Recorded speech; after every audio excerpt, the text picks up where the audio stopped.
Thank you so much, Knut, for this introduction and for the invitation to speak here today.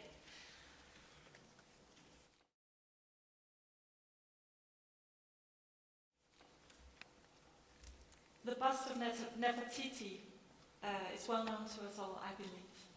It was discovered in Amarna, Egypt in 1912 by German archaeologists. It's on display at the Neues Museum in Berlin since 1923 and is considered the crown jewel of their collection. Egypt has tried to reclaim the bust as a piece of national heritage. In vain. Germany will not give up Nefertiti. Also, the bust is not allowed to travel due to security concerns. And the museum's official 3D scan is kept from the public under restricted licensing. In October last year, the artists Nora Al-Badri and Jan Nicolai Nelles went into the Neues Museum in Berlin wearing a Kinect under their clothes, and then they started walking around the Nefertiti bust, taking pictures with the Kinect 360 degrees, and afterwards they took the footage from the Kinect and they sent it off this data to hackers, unnamed hackers, who had accepted to receive the data and turn it into a 3D scan file that could be printed and reused. So here you see the artists walking around, taking pictures with the covert Kinect. This resulted in a beautiful, high-quality 3D scan, which is an artwork called the Other Nefertiti.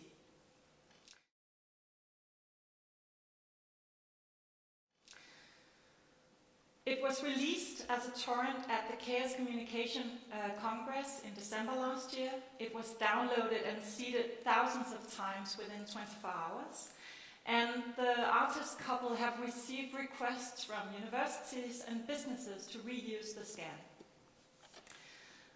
The artist couple themselves have printed a resin replica of the scan, of the bust, which they deliberately then took to Cairo, exhibited there, and they have handed over this copy for permanent recital in a Cairo museum.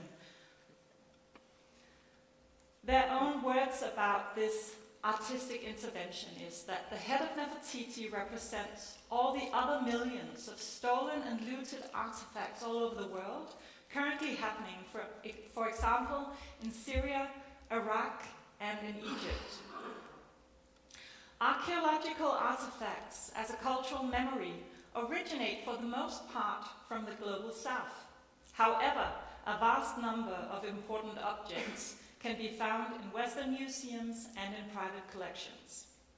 We should face the fact that the colonial structures continue to exist today and still produce their inherent symbolic struggles. There are ways where we don't even need any top-down effort from institutions or museums, but where the people can reclaim the museums as their public spaces through alternative virtual realities, fiction, or captivating the objects like we did. So the question is, are these artists liberating looted heritage? Are they hacking lawfully protected artwork? Cory Doctorow reads it like this. It's possible that the artists violated the museum's conditions of admission by making their scan, but the bust itself is not in copyright. It's my belief that trafficking in the 3D model by people who never agreed to the museum's terms, that is, people who've never bought a ticket, is perfectly legal. The funny thing about this story, which traveled the world, is that there's an appendix. Because 3D experts started looking at the scan that had presumably been made with the Kinect, under the clothes of the artists, walking around, having to cover the Kinect from time to time, not to be revealed, and so on. So experts started questioning if this scan was the real thing, or were the hackers hacked? Cosmo Wenman, who is a 3D expert and who has been going around in plaster cast collections and sculpture collections with classical art all over the world doing 3D scans, says that the level of quality and detail in the other Nefertiti cannot be obtained using a Kinect. Something is not right here. So the thesis is that the anonymous hackers that received the data from the Kinect from Nora Al-Badri and Jan Nikolai Nellis actually had an illicit copy of the museum's own scan, however they got their hands on that. And they tricked the artists into believing that they had created this scan with the Kinect. So, Wenman blames the whole situation, interestingly, on the Neues Museum's bad institutional practices regarding secrecy. Instead of making this into a story about stupid artists who were scammed, he turns this into a question pointed at the institution. The Neues Museum is hoarding 3D scans that by all rights it should share with the public. Digitizing artwork radically increases the importance of provenance, where artifacts and information come from, who controlled it, and who edited it. Museums are in the best position to produce and publish 3D data of their works and provide authoritative context and commentary about the work, the art, the data, and what it means. I know from first-hand experience that people want this data and want to put it to use, and they will get it, one way or another. When museums refuse to provide it, the public is left in the dark and is open to having bogus or uncertain data foisted upon it. Museums should not be repositories of secret knowledge, but unfortunately, the Neues Museum is not alone in keeping their scan data to themselves. There are so many influential museums, university, and private collections that have extremely high quality 3D data of important works, but they are not sharing that data with the public. I wanted to start with this story because it's a brilliant example, I think, of the very real situation that we as a GLAM sector, galleries, libraries, archives, museums, are sitting in. I'm going to take you through a speech that will be about exit of control, enter creative chaos, and how to embrace openness. A little bit of background about the museum I come from. It's the National Gallery of Denmark, Statens Museum for Kunst. You should all visit it while you're here in Copenhagen. We have a collection of Western art from approximately 1300 to the present. 260,000 artworks in all. 66% of those are in the public domain, and approximately 27% is digitized. I'd also like to add a few words about me and my background for standing here today. I'm an art historian. I'm also very much into open GLAM, so I work a lot with libraries, archives, and other cultural heritage sector people all the time. For instance, via Europeana and the Open GLAM organization. I believe I was invited because I'm an art historian, so I come with a bit of a different perspective Also, you should know that I don't have any tech background, so a lot of what's going to be discussed at this conference will be for me.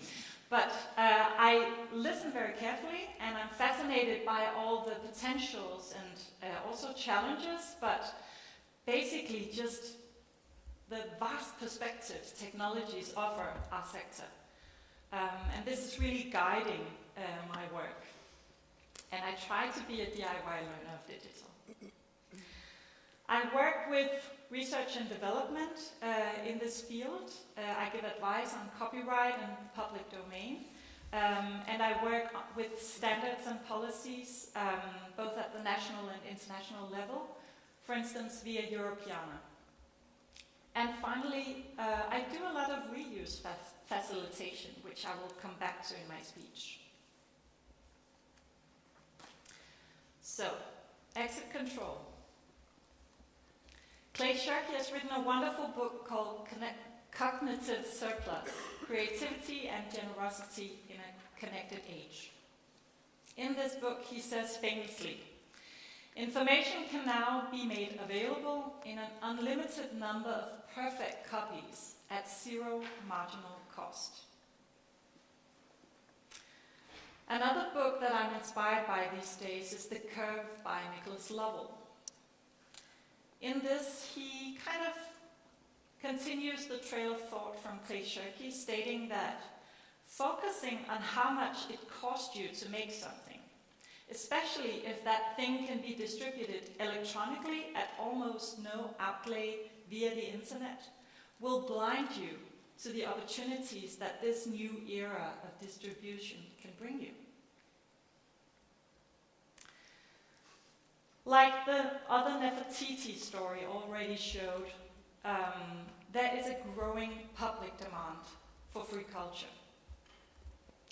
And if we as cultural heritage institutions don't offer it up to the public, people will go elsewhere to find the things that we have in our collections and which we as public institutions have an obligation to offer to the public. The Europeana Public Domain Charter states that works that are in the public domain in analog form continue to be in the public domain once they have been digitized. This is not followed universally, as you of course all know, but this is a statement from the European Platform for Digital Heritage. So we are seeing these years, thankfully, an uprising from our own sector to start following these principles and start working with the development we're seeing outside our institutional walls, on the internet, in the world, in people's behaviors and expectations. A mindset saying that we are not owners but stewards of our collections. Some of the pioneers in this field that we are looking at as art museums are these. The Smithsonian Institution, stating back in 2009 in a very formative strategy for web and new media, our understanding of research, education, artistic creativity, and the progress of knowledge is built upon the axiom that no idea stands alone and that all innovation is built on the ideas and innovation of others. The Yale University, a couple of years later, followed, saying in a memo on open access, the preservation, transmission, and advancement of knowledge in the digital age are promoted by the unencumbered use and reuse of digitized content for research, teaching, learning, and creative activities. At the Walters Art Museum, they had a brilliant curator of medieval manuscripts, William Noel, who said in a TED Talk, "To be a public museum, your digital data should be free. And digital data is not a threat to the real data. It's just an advertisement that only increases the aura of the original. People go to the Louvre because they've seen the Mona Lisa. The reason people might not be going to an institution is because they don't know what's in your institution. Digitization is a way to address that issue in a way that simply wasn't possible before. Lizzie Youngma, who until recently was the data manager at the Rijksmuseum, wrote to me in an email some time ago, "Our primary mission is to tell the truth. We put as much quality in our work as possible. That's why we share the best quality we have. If people Google The Milkmaid by Vermeer, then we want them to find our good quality image, not all the bad and deformed versions of this beautiful painting." And she really knew what she was talking about, because a couple of years ago, when the Rijksmuseum were considering what to do with their website once they reopened the museum after having had it closed down for 10 years for renovation, they did a Google image search on some of the crown jewels of their collection. Among those, the Milkmaid by Jan Vermeer. And they discovered that even though back then they were restricting and licensing their quality copy of this image, the internet was flooding with bad reproductions of this Milkmaid. This caused actually a whole new idiom to be invented, the yellow milkmaid syndrome, of all the bad and deformed images on the internet that don't really show what our cultural heritage really looks like, because color control and pixels and all that is up in the air. So you can say that with the internet, the cultural heritage sector is just facing a huge loss of control. Even though we try to restrict our content, it's out there and we can't do anything about it. Or maybe we can. Because what the Rijksmuseum did and showed very well to the glam sector is that they could regain some kind of control by sharing their assets. This is a screenshot from the Rijksmuseum's own website, featuring a huge, beautiful, quality photograph of this painting. And what happens? Rijksmuseum's quality images become preferred online. They pop up in the Wikipedia articles. They become key reference for their own collection online. This is the first one you find in Google image search now. This is the one you're going to pick because it's the heavier file. It's the more beautiful file. It has the Rijksmuseum quality stamp on it. You know the source. And the data speaks for itself. So far, 6,499 images from the Rijksmuseum have been uploaded to Wikimedia Commons. 2,175 of these images are currently used in various Wikipedia articles. These images have been shown 10,322,754 times to users visiting the articles where the material is used. A report stated in this spring. So this is a completely different way of approaching the public and the demand for pictures than we saw with the Neues Museum and so many others. Taco Dibbets, who has just been appointed director of the Rijksmuseum and who has been for many years the director of collections there, famously said in the New York Times a couple of years ago when the Rijksmuseum opened their collections, if they want to have a Vermeer on their toilet paper, I'd rather have a very high quality image of Vermeer on toilet paper than a very bad reproduction. Of course, this leads to the obvious question. Fear of misuse. What will people do with the cultural heritage that we are put on earth to protect and to conserve and take care of? again, more and more evidence is published that this fear of misuse is overruled by all the amazing potentials that open up once you trust the public and start sharing. At the Rijksmuseum, they said, what greatly benefited us is that other people started making new creative works with the material and therefore promoting the museum on a larger scale than we had ever been able to do ourselves. The National Gallery in Washington, Wikipedia editors prefer to use trusted material provided by the cultural institutions themselves to illustrate the articles they're editing. This greatly benefits both the users who have a richer experience and the cultural institution that reaches out to a public far beyond the scope of its own website. Hence the numbers from the Rijksmuseum on Wikipedia. And again, we'll know from the Walters, we have lost almost all control, and it has been vital to our success.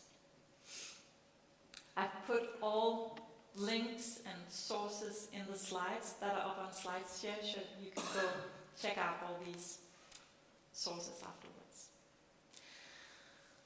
So, exit control, enter creative chaos. In 2009, when we wrote our first digital strategy at SMK, we said to each other, we want to be a catalyst for users' creativity. And by saying that and publishing that, we said it to the world too, so we obligated to that. We opened up our collection in small steps, and we're still in the process. Today we have 25,000 images for free download.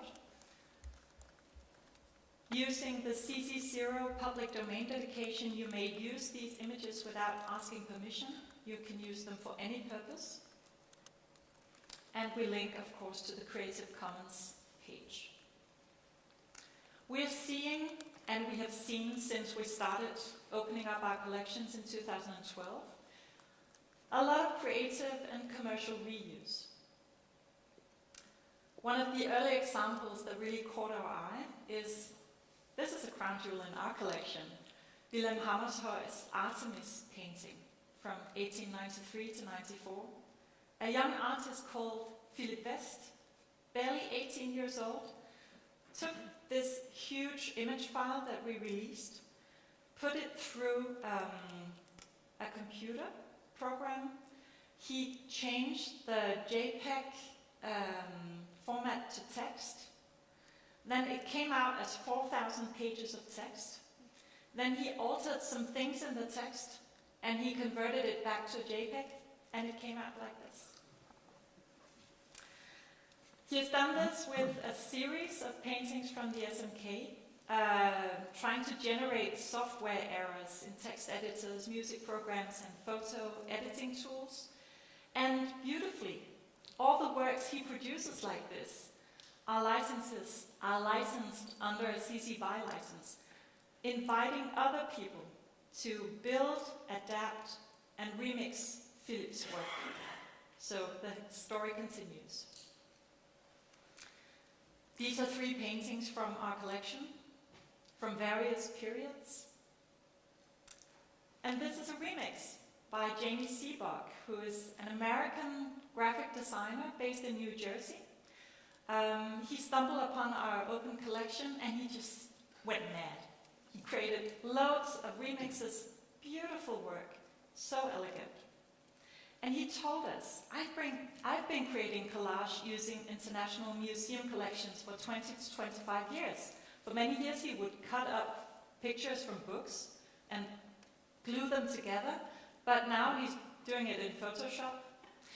But I have only been able to share them with my friends and family, knowing that if I were to present them publicly, I would face legal retribution.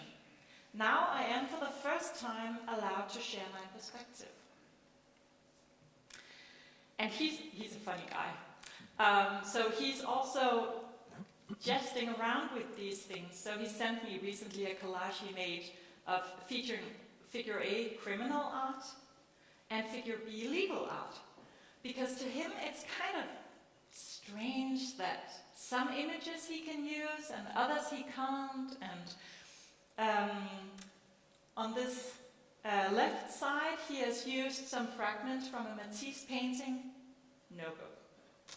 On the other side, he has shifted those with elements from paintings that are in the public domain. Then he's fine. For an artist, it can be a little mind-boggling to understand this whole system. And it's only some museums that offer free images, open images, and others don't, even though their collections are in the public domain. But we have a great conversation with Jamie. He's made a lot of these collage. They're up on his website, and you can buy prints of them. So he's making a little business on this. And we applaud that. We think it's wonderful that cultural heritage from a public institution can also be a toolbox that artists can and creatives can build new products from. And this is a way to contribute something back to taxpayers and society that they gave to us for us to steward this collection. We're seeing companies making art pillows now. But there's a dark side too. This winter, I was made aware of a stock photo agency that had all of a sudden loads of public domain images from SMK featured on their website with big, ugly watermarks all over them saying Alamy stock photo, copyright. And they were really clever. So they had sent in a photographer to the museum and a model in a red shirt.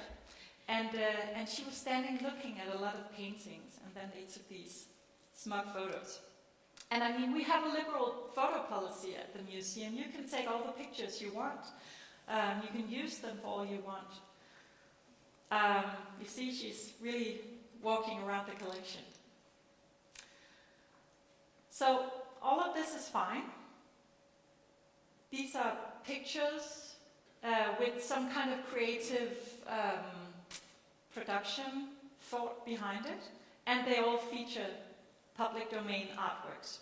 No problem with that. You can sell those, license those, all you want. But this is not. This is an image file that they have found on our website, and then they have forgotten all about the CC0 public domain dedication, and they have put their copyright stamp on it, put it up on their website with a price tag on it. You can't do this. And apart from all the images of the woman in the red blouse in front of public domain artworks, they had also posted quite a number of pictures where she was looking at in copyright artworks, like this by Emil Nolde, or this by Matisse. So I had a long email exchange with Alamy, trying to explain you should probably not sell images of in copyright artwork like this, and please remove the copyright license from the public domain artworks and so on. Thankfully, they actually listened. But this is also something that we are seeing as a consequence of letting go of control. Because our collection is out there and anyone can find it and use it. What I keep telling myself and my colleagues is they would have found it anyway.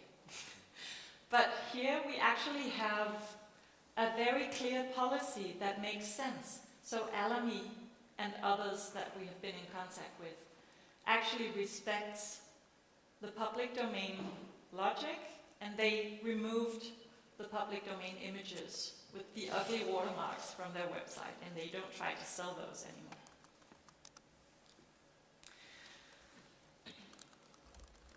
This puts us in a situation where we have said A, we have started to let creative chaos seep in to our institution. We have stopped trying to control our collections. So how do we embrace open? Our director said in a blog post recently, with our digitized collections, we can support people in being reflective, creative human beings. But the precondition is that cultural heritage is common property, and that each and every one of us can use it for exactly what we dream of. This is quite a big vision, and what we are learning is that it's not enough to just put our content out there. We really need to step into a new role as facilitators. One of the important programs that are helping us achieve this new role is Unges Laboratorier for Kunst, Young People's Art Lab, which is quite an institution in my museum.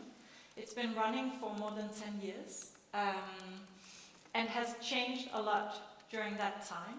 But today it's a very important hub for creative reuse of our digitized collections. Young People's Art Labs is a group of young volunteers who come into the museum on a weekly basis, and they work together with an artist and a facilitator to develop creative outreach projects. And they call themselves art pilots. One of the things they built with our open collections is called Cool Constructions, and you can actually see it here in Copenhagen by the Frederick Church. There's a huge metro construction site there, as in many other places around town. And every metro construction site has a green fence around it. But you've probably also noticed that there's a lot of ornamentation on those fences. And we did a project with the art pilots and the Copenhagen Metro Company and local citizens by that particular construction site to take open images from our collection, remix them in Photoshop, the art pilots sitting next to the citizens, finding out which images would be cool to get up on this fence, which images that the citizens like, particularly what would they like to look at when they open their window. And it turned into a 70-meter long fence with loads of funny, elegant remixes. This was really a way to show that our collections gain new value outside the museum in the hands of the public, because a metro construction is not a funny thing for an urban dweller. It's noisy, it's a hassle, it takes your view and messes up your living space and so on. But the people in this neighborhood are so pleased with this fence because they were engaged, they were involved, they had decision-making power, that this has really raised their satisfaction level during the construction period. And they're so happy with the fence that they wanted to stay there until the metro construction is finished. Otherwise, there's sort of a cycle of 6 months with the fences. So you should go check it out. It's not far from here. Another project that the art pilots did was a makeover of an injection room. It's called Skyen, which means the cloud. It's a space for drug users in central Copenhagen. It's open 23 hours a day, and there are approximately 700 drug intakes a day there. It used to be a very sterile, anonymous environment, but these users, they come through on a daily basis. They all know each other. They're regulars, you can say, and they all have a story. They all have a life, but we rarely recognize it. This project was a way to facilitate that the users of the cloud could make an imprint on the space they use every day. using open images from museums. And again, the art pilots went into a dialogue with the drug users to talk with them about what places and spaces do they dream about, what gives them inner peace, and so on. And they created remixes on the walls of the drug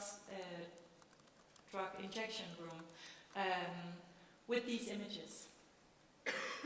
So in that sense, this is an example of how open collections can improve social conditions for a very neglected group in society.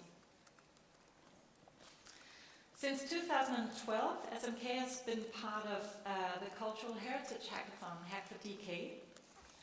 We collaborate with peer institutions all over Denmark, and of course a growing number of coders, hackers and designers who are part of a community where we all learn, share, have new ideas about what our collections can be used for, what our data can yield. And there's really room here for the unexpected, even the unimaginable. The winner in 2013 was a heat map of urban growth in Copenhagen.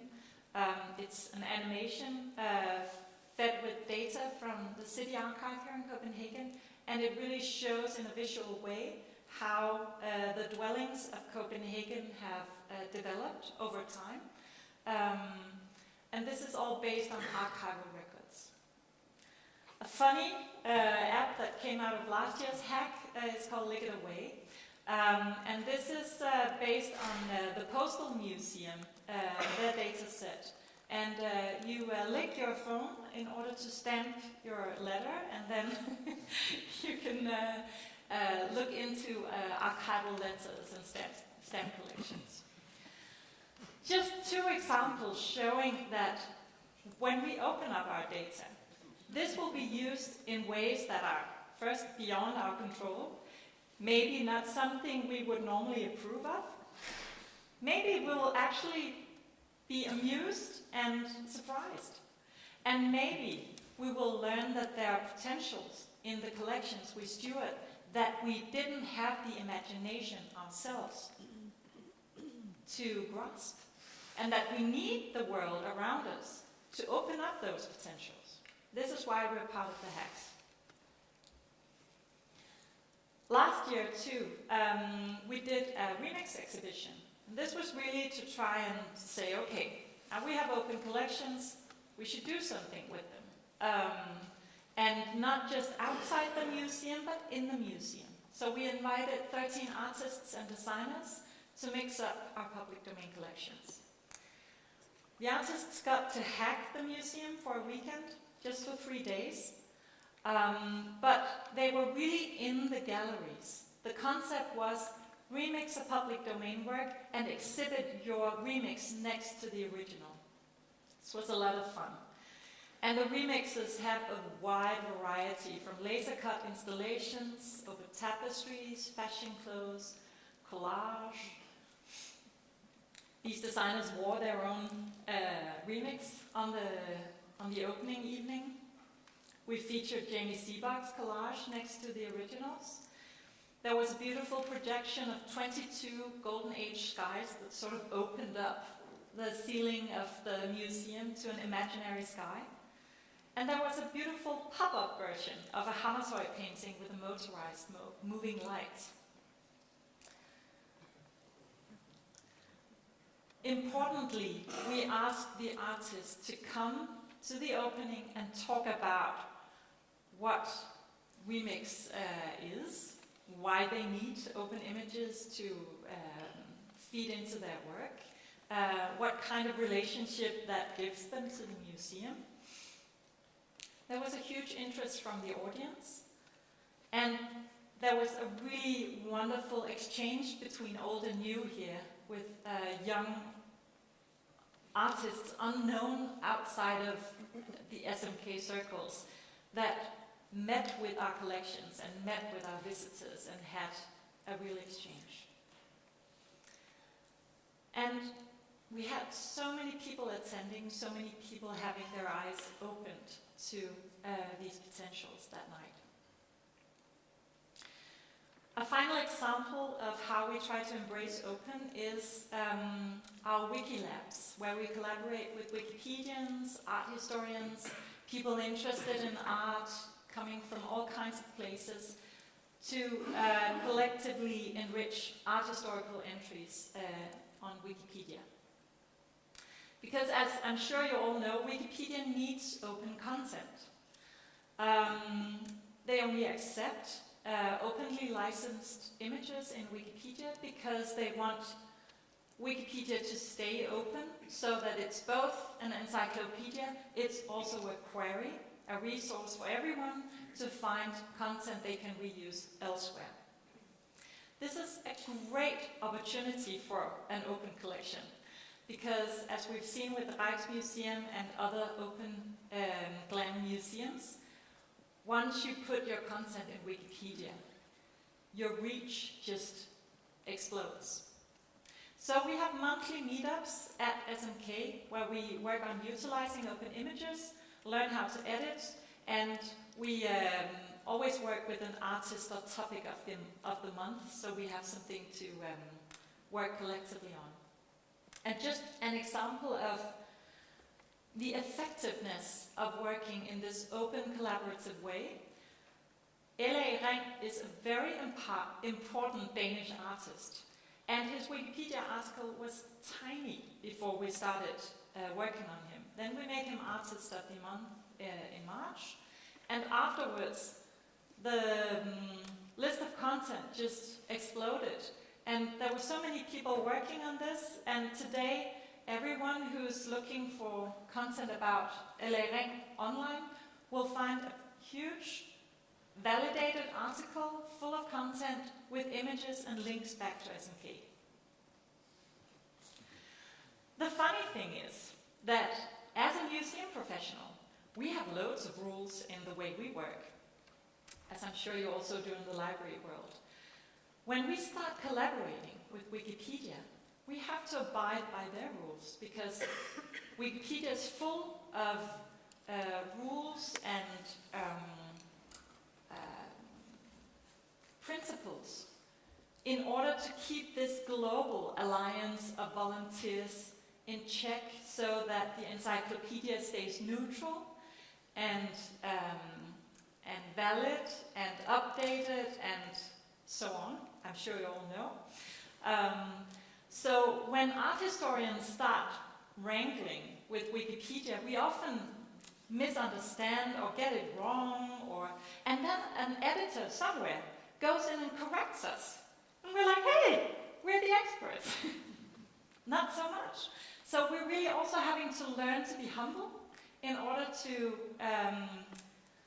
have our knowledge featured in this collaborative space. We're not the only experts any longer. There are other people out there who know how to do this better than we do because they have done it for longer. They have been dedicated to this project for a long time.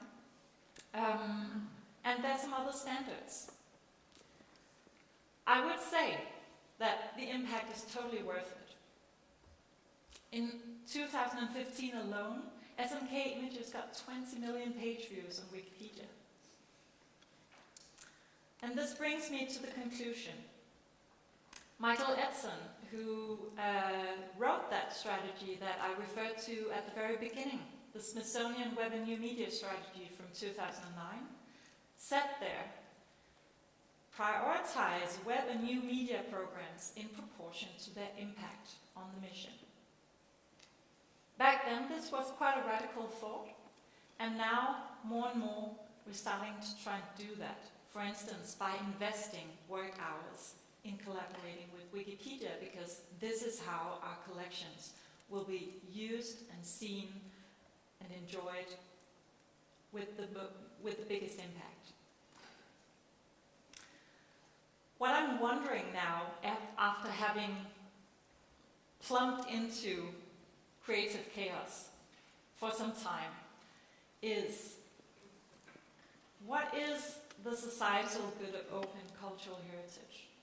how can we even start to measure the impact of creative chaos? Once you let go of control, you also let go of the ability to easily oversee everything that's happening with your collection online.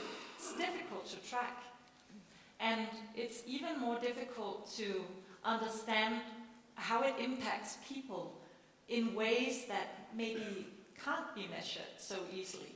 If we go away from quantitative measures into more qualitative parameters.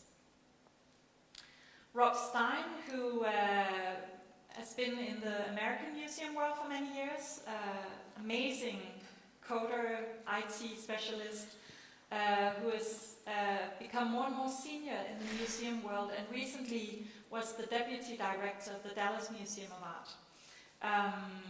Now he's the chief program officer of the American Alliance of Museums, and he has really introduced impact measurement into the museum sector in America.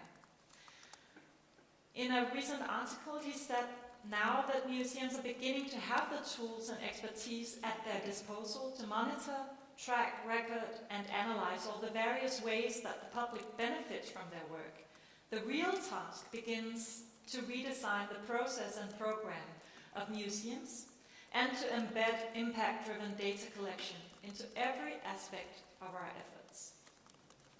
So, I'm sure you're all thinking, how can this be translated into the library world?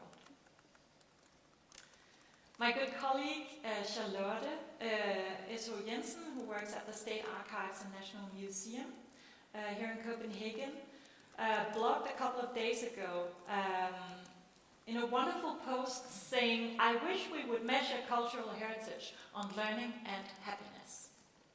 So this is the intangible impact that I'm looking for here and that I'd like to discuss with you all. How can we even start to track how people's lives are improved because they have access to open cultural heritage?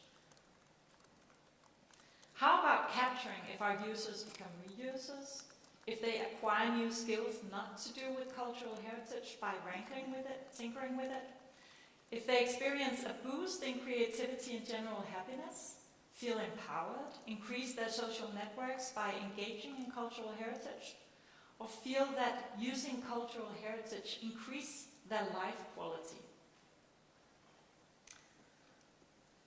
I'd like to end with those open questions and let the dialogue begin.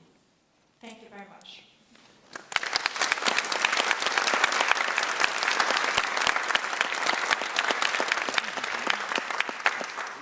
Thank you, Merete. That was very nice, very interesting.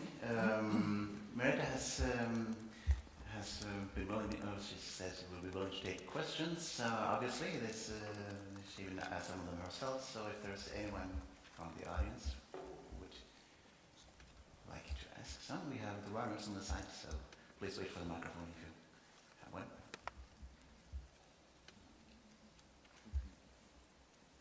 I could start with one, because I was thinking, I mean, you were talking about tracking the use, or and tracking the impact of how this reuse was being done. One thing is the impact, the societal impact, but I'm also curious to how does this affect the way you present how the institution presents itself? Are you capturing or tracking the use that people or whatever people do with your digitized collections in a systematic way, and do you use that for telling the story about your institution as much as you do when you tell about how large is your collection? This is definitely a work in progress. We have an annual report to the Ministry of Culture, which is our boss. And for many, many years, our KPIs have been people through the door, how much research have we published, how many exhibitions did we produce, how many people saw those, and so on. Quite self-centered, monological KPIs. And more we're trying to shift that to how many people engaged in our programs and how many people also just visited our website and downloaded our collections and so on. But what I wanted to pinpoint is that it's very difficult to find systematic ways of tracking global reuse of open content. Especially, I'm sure that really technically clever people can create database systems from the beginning where once the content spreads out, you can track that in a wise way. But the way we worked was very bottom-up incremental, so we didn't have super smart systems in place when we started opening our collections. So a lot of stuff is just out there and we don't have any control over how, to look at how it's reused. But it's definitely something that is, the people who work with those aspects, we're tracking it as best we can. To get it to the next level, where it's a part of our official KPIs, is a work in progress. But it's certainly something that's getting more and more internal focus. So if your work is stewardship of the collection, it does not include stewardship of whatever collections are made from your collections. Well, actually, when we started opening up our collections, we did a test, a pilot project with just 160 highlights from our collection, and we released those, and we used the CC BY license.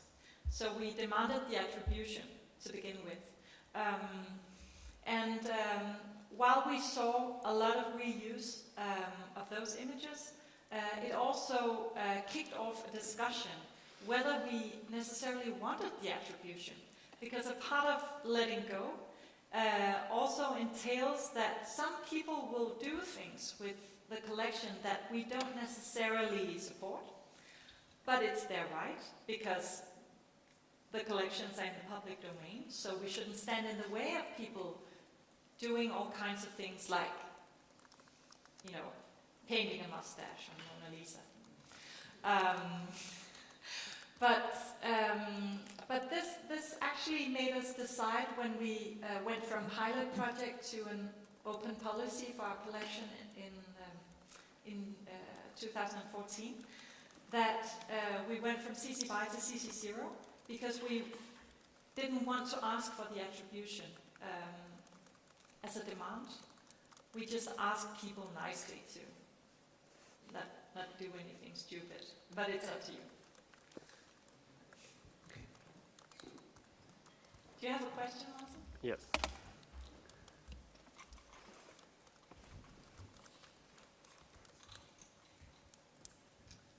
Right. Thank you, Merete. You're bringing me to tears. I think this is wonderful, and this is exactly what we should all be doing. But can you say a little bit about what kind of technology do you work with, and what would you like to have more? Say you had a couple of programmers for, let's say, half a year or a week or something like this. What would you like to have to make things more amazing? Thanks, Martin. I wish my colleagues from IT were here so they could tell you all about the technology we use, because they're much better at talking about those things. I know that we indexed our database using Solar, and this has really helped us move forward from sort of more closed, inflexible ways of dealing with our data to a very dynamic workflow. They are working on a proper API. We have kind of an internal API that we use a lot, and that we also bring to hackathons. But we'll publish an API or APIs, so people can actually just do with our data what they want. We're quite inspired by the Copenhagen Museum in New York, that are doing really amazing things with their API. I'm actually in a position where I don't even have to dream about the future right now because we just got funding. So the Nordea Foundation just gave us what equals 1.6 million euro for the next 4 years to actually build the basic infrastructure that we've been dreaming of all the way through our process of opening up our collections. What I didn't talk so much about today was the very sort of rough bottom-up process that it's been. Today it looked kind of sleek and nice on the slides, but really it's been sort of, okay, we have 160 images and we don't really have anywhere to put them, but we do it anyway, and then we do everything manually and we track it and try to do something. So this was kind of the way we worked. And it's been a lot of duplicate effort and a lot of stupid workflows that didn't make any sense. But we've proven a point, and we've gotten the attention of the management, and they really support that we become sort of the main museum that can help drive a development in digital museum practice here in Denmark.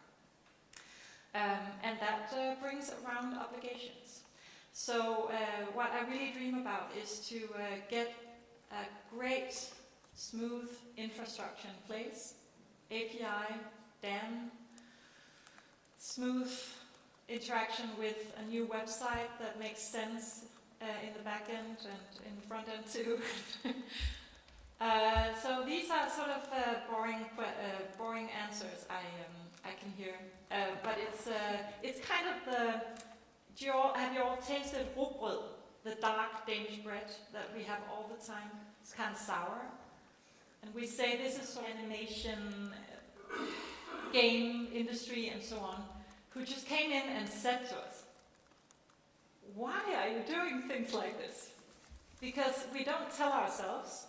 When we only hire the kinds of people that we also studied with and know from, art history circles and so on. So this has been great, and it has been embraced too.